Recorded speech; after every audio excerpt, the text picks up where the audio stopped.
नत्थू बहुत ही नेक दिल इंसान था। वह रोज ऑटो रिक्शा लेकर जाता और लोगों को उनके घर पहुंचा आता। उसका व्यवहार एक छोटे बच्चे से लेकर बड़े बुजुर्गों सभी व्यक्तियों से बहुत ही अच्छा था। अपने मधुर व्यवहार के कारण लोग उसे पहचानने लग गए थे। रात के 1 बजे भी किसी ने अगर आवश्यक कार्य से बाहर जाना होता तो वह बेचारा 1 बजे भी उठ जाता। किसी भी लोगों को मना करने की उसकी आदत नहीं थी। महिलाएं रात के समय भी उस ऑटो रिक्शा चालक की ऑटो में बिना संकोच बैठ जाती थी। वह था इतना नेक दिल इंसान, सभी गांव के लोग उसको बहुत ही प्यार करते थे। उसकी 3 बेटियां थी, चांदनी, अंकिता और तनु। वह सभी पढ़ाई कर रही थी। एक बड़ी बेटी तो पढ़ाई कर चुकी थी।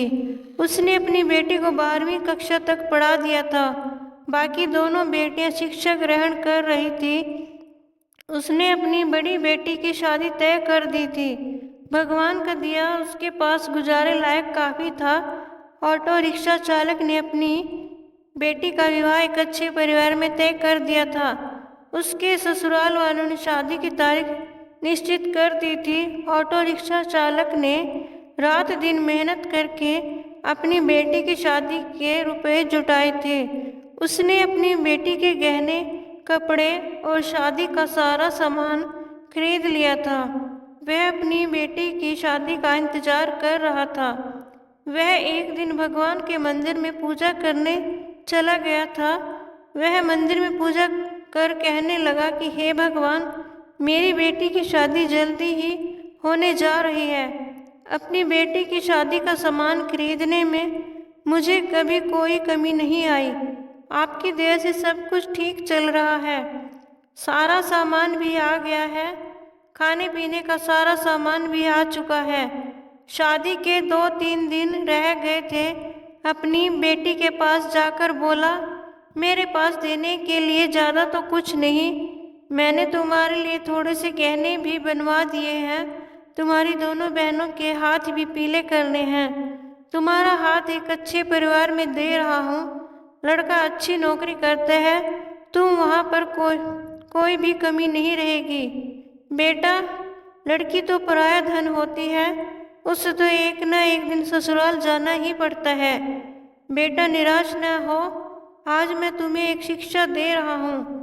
अपने ससुराल में बड़ों का सम्मान करना, अपने सास ससुर की खूब सेवा करना। मैं तुझे यह सीख दे रहा हूँ। बड़ों की आज्ञा का पालन करना, अपने सास ससुर को ही अपने माता पिता समझना। मैंने 12वीं तक की शिक्षा दी है और सिलाई भी सिखा दी है।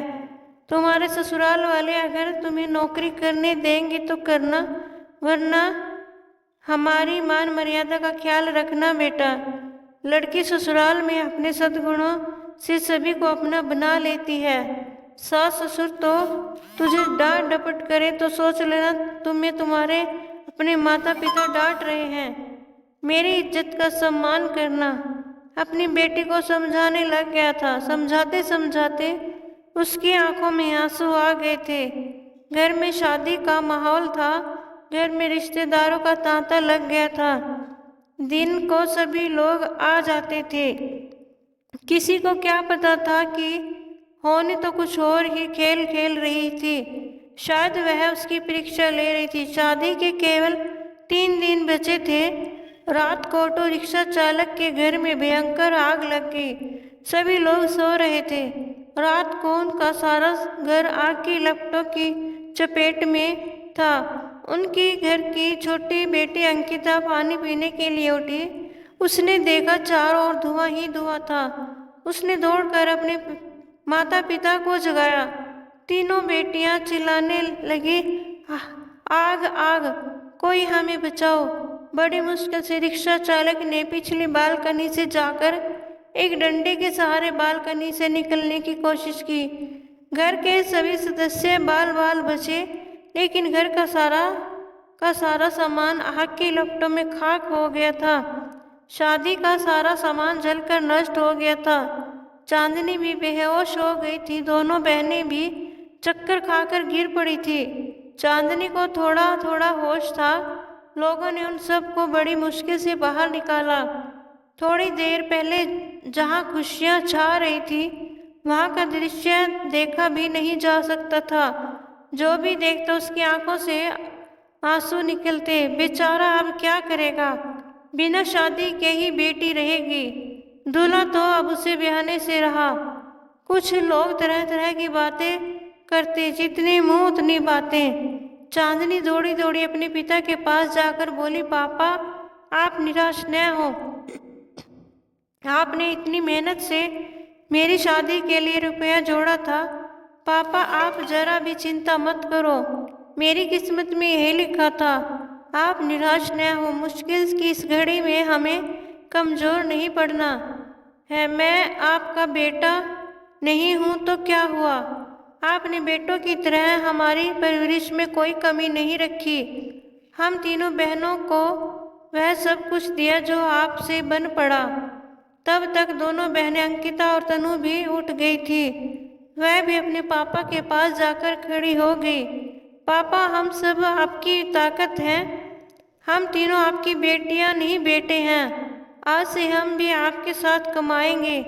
चांदनी बोली, पापा अगर वह लड़का जिसे आपने मुझे शादी के लिए चुना है मुझसे सच्ची मोहब्बत करता होगा तो यह सब देखकर भी शादी के लिए इनकार नहीं करेगा। मैं भी उससे खुशी खुशी स्वीकार करूंगी। आप जरा भी चिंता मत करो। उन तीनों ने मिलकर अपने पापा को उठाया। मोहल्ले के सारे लोग इकट्ठे हो गए थे। सब आपस में कह रहे थे कि ससुराल वालों को क्या कहेगा। जो भी आता शौक व्यक्त करके चला जाता। नत्थू के घर के पास लोगों का तांता लग गया था। सभी कहने लगे कि तुम तो नेकी करते कमाते थे। नत्थू बोला, शायद भगवान की भी यही मर्जी होगी। उसकी पत्नी माया आकर बोली कि बड़े भगवान का नाम लेते फिरते हो, यह सब कुछ दिया है आपके भगवान ने। भगवान का नाम लेकर भी आपके भगवान ने आपको यह सिला दिया। इस घर में भगवान का नाम कभी मत लेना। वह बोला, भगवान यह तो नीति का खेल है, भगवान को क्यों कोसती हो। तीनों बेटियों ने बड़ी मुश्किल से अपनी माँ को संभाला। किसी ने प्रेस में खबर कर दी। अगले दिन समाचार पत्र में आ गया कि नत्थू का घर जलकर स्वाहा हो गया। दूसरे दिन सब लोगों ने देखा कि ऑटो रिक्शा चालक नत्थू का घर आग की लपटों में जलकर पल भर में नष्ट हो गया था। उसकी बेटी की शादी को कुछ दिन ही रह गए थे। बेचारा अपनी बेटी की शादी कैसे करेगा।